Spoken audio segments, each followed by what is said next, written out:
It's been pretty interesting all year long. There's also a decent story building in soybeans, but I want to focus on corn right now.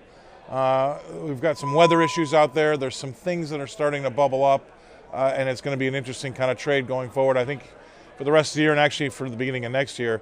But right now, as we speak, the managed money have got their bets on being short, right? They're short about 85,000 contracts. Is that a huge amount? Nah, not really for the managed money, no.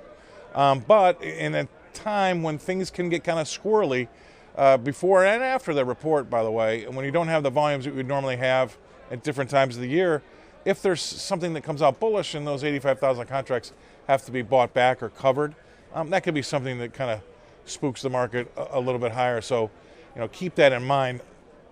Again, we've got that report that's coming on the 8th, which is going to be this Friday.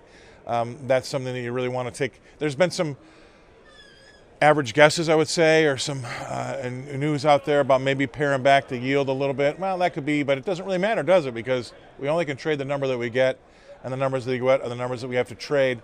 A lot of folks will try to speculate on that, but at the end of the day, the USDA numbers are the USDA numbers, and really, for the young trader, that's what you should be really, keeping your eye focused on. And speaking of young traders, this is going to get kind of dicey as we get closer and closer to Friday. We're going to have more and more folks, traders, men, women, kind of placing their bets, or at least taking stuff off the table or laying some new stuff out.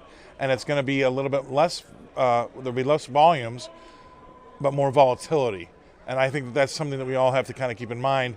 You don't want to be trying to get too crazy at this point, because you'll be punished if you do something wrong more than you would normally do when a market that's really flowing, with a lot of liquidity. As we get closer and closer to these big events, these binary events, things do kind of start to get.